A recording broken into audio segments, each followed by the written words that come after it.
Laptop আছে, fan আছে, electric সামগ্রী সব কিছু তারা স্টুডেন্টরা নিয়ে গেছে।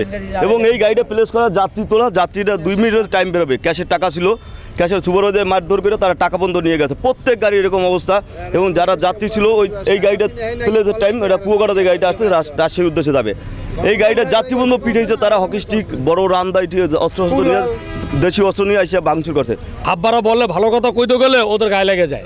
ঠিক আছে, আমাদের দাবি যেটা সুস্থ একটা বিচার হোক। ঠিক আছে, আমাদের সরকার থেকে একটা ক্ষতিপূরণ দেওয়ার ব্যবস্থা করা হোক। ঠিক আছে, আমাদের মালিকের অনেক কোটি কোটি টাকা খরচা লস হয়েছে, এমনকি আমাদের স্টাফ একজন মারাও গেছে। তারা সংগঠিত হইয়া সব একসাথে আইসে এই গাড়িগুলো এবং মসজিদও তারা বাদ দেয় নাই।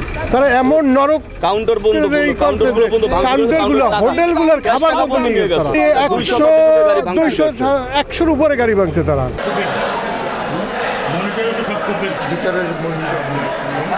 আমাদের গাড়ির এবং পরিবহনের যে কাউন্টার এগুলোর ক্ষতির পরিমাণ আপনার 3 থেকে 4 কোটি টাকা ক্ষতি হয়েছে।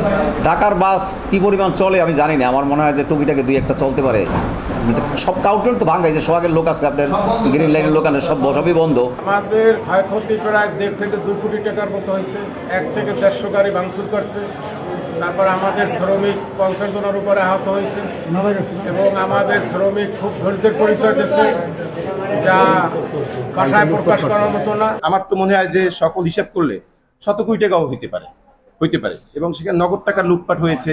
যেমন বাস কাউন্টারগুলো, দোকানপাটগুলো পাশের সাথে, সেগুলো কিন্তু ভাঙচুর করছে। এটা যদি শুধু ছাত্ররাই হইতো, সেটা আমার মনে হয় না যে ছাত্ররা যারা শিক্ষিত ছেলে পান তারা এই ধরনের অপকর্ম করতে পারে। পোলা অফিস ধরবে গিয়ে গাড়ি পাইতে আসি না, একটা গাড়ির সাথে কথা হয়েছে গিয়ে একটু দেখি।